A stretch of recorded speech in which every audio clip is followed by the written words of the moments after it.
Om Shanti. Today is 9th January 2018. The magic of blessings.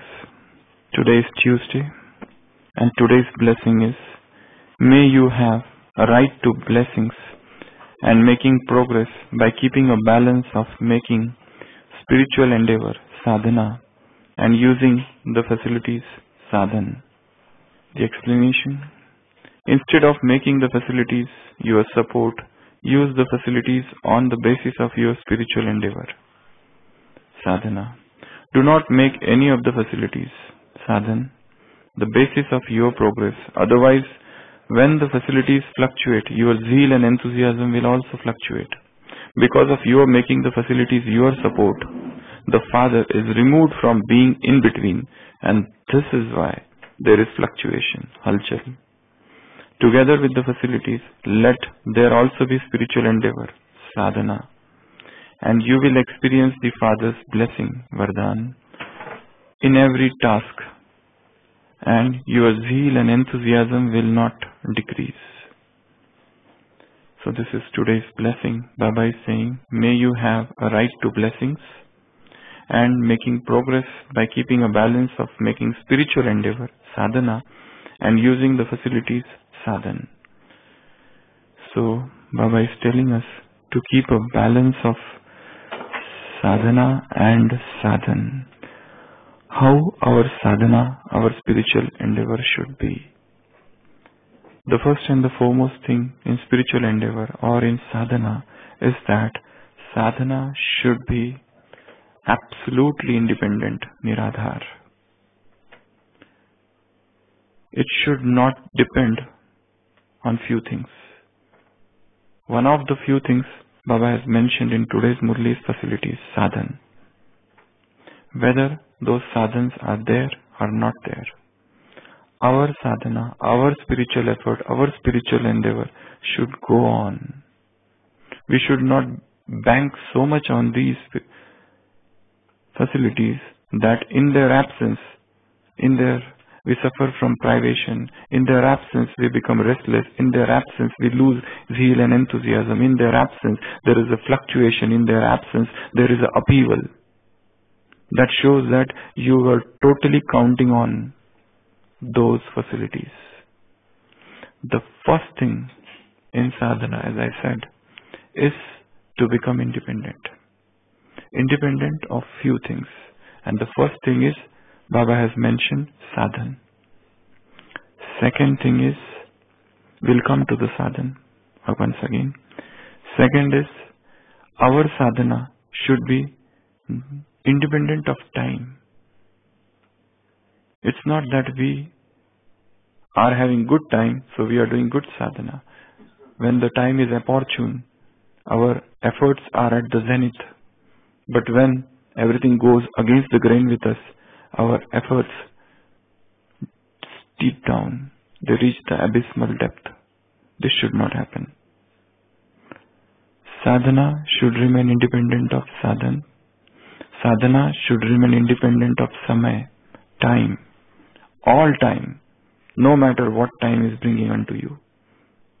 Good times, bad times, difficult times, tough times, all times, our sadhana should go on uninterruptedly. Bad times should not puncture our sadhana. Bad times should not thwart our spiritual endeavor. Third, persons. Our sadhana should not be person-oriented, person-dependent. Our sadhana should not be so much centered on one particular person that when this person is there, I will be doing endeavor. When that person goes away, my spiritual efforts come tumbling down. When that person is around, when that person is going with me for doing Amrit Vela, I am doing. When that person is sleeping, I am also sleeping. When that person is churning knowledge, discussing knowledge, I am churning knowledge, discussing knowledge, understanding, trying to understand knowledge. When that person shows lackadaisical attitude, I also become lazy, careless, slothful. Sadhana should not be person dependent. Yes, you can make people your companion, your They are cooperative soul. They will help you. They are helpers. They are cooperative in your sadhana. But your sadhana should remain independent of them. It's not that this particular class, when I will hear, that time only I will start churning the murli. It's not like that. A day will come, all classes would stop. You have murli with you and you have to churn it yourself. You have to understand it yourself. There is nobody who is serving you ready-made things on the platter. There is no ready-made chintan or churning which we will spoon feed you. This is the murli. Take it. And you just make the effort of only opening your mouth. That's it. These days would go away. You will be left only with the knowledge. You will be left only with the murli and your mind. Now think, cogitate, meditate, reflect, understand, go into the depth, bring out the pearls. Such a day will come. So your sadhana should not be person dependent, that person's help dependent, that person's support dependent, that person's money dependent, that person's churning dependent, that person's care dependent, that person's attention dependent, that person's love dependent. If that person gives love, care, attention, help, succor, that time I will do my endeavor. My endeavor would be to the hilt. But the moment I am deprived of this person or this person goes away or there is a conflict and suddenly you turn at loggerheads with that person, everything comes dwindling down and you are lost. So our sadhana should be independent of person. Our sadhana should be independent of time. Our sadhana should be independent of facilities. And fourth, our sadhana, our spiritual endeavor should be independent of place. It's not that when you are in Madhuban, that time you are doing Purusharth. You are swinging in the swings of super sensuous bliss. But the moment you land in your world outside of Madhuban, that swing disappears and you fall down suddenly. Here you are swinging in that jhula, in that swing. And whilst you are in Mumbai there is a new word, Mumbai English, they use zooming, not zooming, zooming. That's a Mumbai English. Zooming, you are here zooming, not zooming, not the English zoom, but zooming. That is known as Mumbai.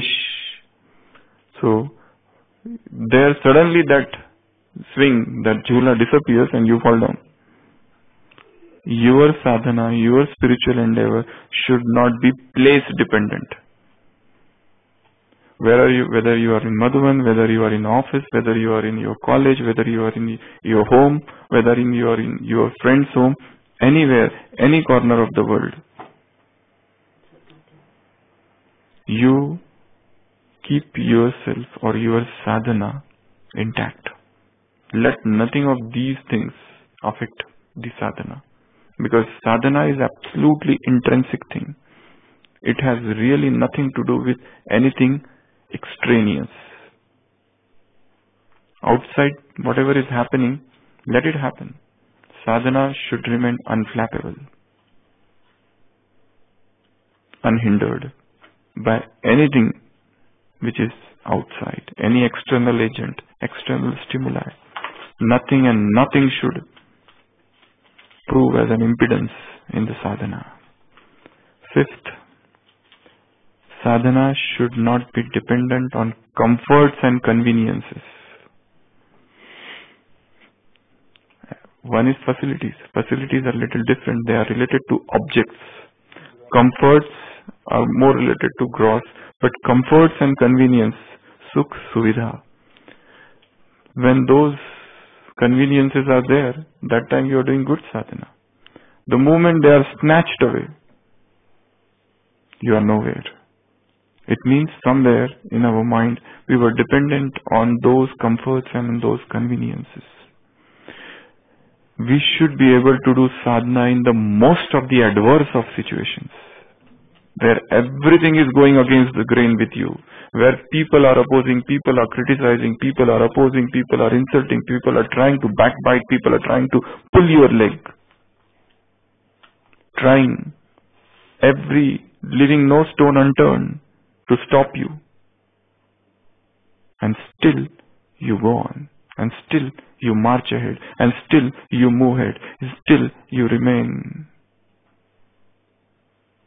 unobstructed by anything. That is real sadhana. Sweet are the uses of adversity. Shakespeare's King Lear says, sweet are the uses of adversity. Adversities, they bring so many uses. See, whenever there are no circumstances, everything is going favorable. That time, what do you learn? Where is the growth? The real growth occurs when people oppose, when people criticize, when people oppose your ideology, your views, your viewpoint, your nature. They abuse, accuse, all these things. I'm not telling that you invoke all of these things, but when such thing happens, real spiritual growth occurs that time only. Because that is the opportunity when you get to know, now this is the knowledge and this is the practical thing I have to see. Otherwise, how will I just keep on saying Sthita Pragya Yogi, I am Sthita Pragya Yogi, a very constant yogi, easy yogi, natural yogi, and the moment somebody says something to you, you are just smashed to smithereens, reduced to bits and pieces. Where is the sadhana? Where is the effort? Where is the endeavor? Is this the effort? Where are your claims of being good yogi? What it was? Just a dream. Just a self-hypnosis which you are creating. The real sadhana, the real tapasya, the real tap, the real purusharth, the real effort, the real endeavor, the real internal work occurs when everything is opposing you, everything is against you, and still you don't give up, still you don't give in, still you don't yield, still you have the courage to march ahead. Still you, even if you fall down, you get up again and start walking. You don't want anybody's help. You don't want anybody should come and support you, speak sweet words to you, give care and attention to you. No, we don't want anybody's care, support and attention. We don't want anybody's praise. No, nor any blame or calumny or abuse or criticism or opposition is going to stop me. That sort of sadhana. These are the 5 things our sadhana should be independent of. In this Murli, in today's Murli, Baba is talking about facilities. If you remain so much dependent on facilities, Baba will go in between and then you will be deprived of Baba's blessing. That's why keep sadhan, keep facilities with you, saath, and then walk ahead. Use them, utilize them, milk them, exploit them to your advantage. But don't become so much addicted or parasite. Don't live a parasitic existence, totally dependent on somebody. We don't want that. The real thrust of the soul is independence. Anything that ties it down, anything that proves as a chain, suddenly soul becomes restless, because the nature of the soul is to fly up above in the vast firmament, unfettered, uncaged, ensnared by anything of these worldly things. So your sadhana should be independent of sadhan. Use them for service, use them for everything, whatever you want. But also know that this mobile may not stay tomorrow. Internet will stop. Computers would shut down. All the social media, they all will come down crumbling. Everything would be reduced to ashes. And that time also my sadhana should go on. So use them, but don't be so much dependent on them. Don't make them your be all and end all. That is not the goal. That is not the destination. That is not the highest thing of your life. So your sadhana should be independent of 5 things. First, facilities. Second, time. Good times, bad times, good circumstance, bad circumstance. Let it be anything. Third, person. Don't make any Brahmin your friend to the extent that without him, you feel restless. You start missing. You want him. There's no need to miss anybody. Except God. There is none in this world who is worth missing. Baba, in today's Murli, Baba has said, all those relationships, they are included in one Srimad. It is the saccharine of all the opinions of teacher, of preceptor, of father. So your sadhana should be independent of first facilities, sadhan, second, person, third, time, fourth, place. Try to do yoga whilst you are not in Madhuban. The real yoga actually starts when you are out of Madhuban. The moment you step out of Baba's room, that is the real time for your yoga. That is the real time for your meditation. That is the real time when you are out of Madhuban. Here, while staying in the Madhuban itself, when you are out of those 4 dham, that time you have to practice being in yoga. When you are in your room, that time that is the real yoga. When you are walking, when you are traveling, when you are going anywhere, that is the real time when you are doing yoga. So, our yoga, our sadhana, our spiritual endeavor, our spiritual effort, our purusharth should remain independent of place, sthan, time, place, person, sadhan, and comforts and conveniences. Today you are getting everything, but a time may come when everything would be snatched away. Will you remain unflinching, immovable, adol, achal, even then? If yes, then your sadhana is real. A Zen master was asked, he was carrying some bag, and he was asked, what is spirituality? He was carrying one bag, he dropped it. That's it. Next question was asked, what is the goal of your spirituality? He took the bag and started walking and went away. That's all. Story finished. He was asked, what is spirituality? So he was carrying some bag. He kept it down. Spirituality means getting rid of all your burdens and everything. And what is the goal of spirituality? He took that bag again. First he gave up, he surrendered, and then he took the bag again, but now it is no more weight. And with that weight he went away.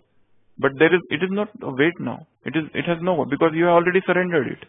And he walked away. This is a short Zen stories of Japan. So, spirituality is that. Independent. Don't bank on, don't rely on, don't count on anything of this world. Trust and trust only yourself. Here. That's it. I, the soul, and the Supreme Soul is with me. That's it. I don't want anything. I don't want any guide or anybody to show me the way. Yesterday's Murli, yesterday or day before, Baba said, you are the one who show the way to the sweet home to everyone. You are the spiritual guides. If I am only lost, how can I show way to those who are lost? So, once again I will read today's blessing. Baba is saying, may you have a right to blessings, and then you will receive Baba's blessing if you don't remain so much dependent on these all things. The more independent, Swatantra you become, the more powerful you become. May you have a right to blessings and making progress by keeping a balance of making spiritual efforts sadhana and using the facilities sadhana. Instead of making the facilities your support, use the facilities on the basis of your spiritual endeavor. Do not make any of the facilities the basis of your progress, otherwise when the facilities progress, your zeal and enthusiasm will also fluctuate. Because of your making the facilities your support, the Father is removed from in between. And this is why there is fluctuation. Father will disappear. The moment you make something your support, he disappears. Together with the facilities, let there also be spiritual endeavor, and you will experience Father's blessing in every task. In every task. To experience Father's Vardhan in every task. Such a good thing. Whatever we are doing, blessing will follow us. And then you will experience Father's blessing in every task, every work, every karma. And your zeal and enthusiasm will remain, will not decrease. So remember this today's blessing to remain independent. Om Shanti.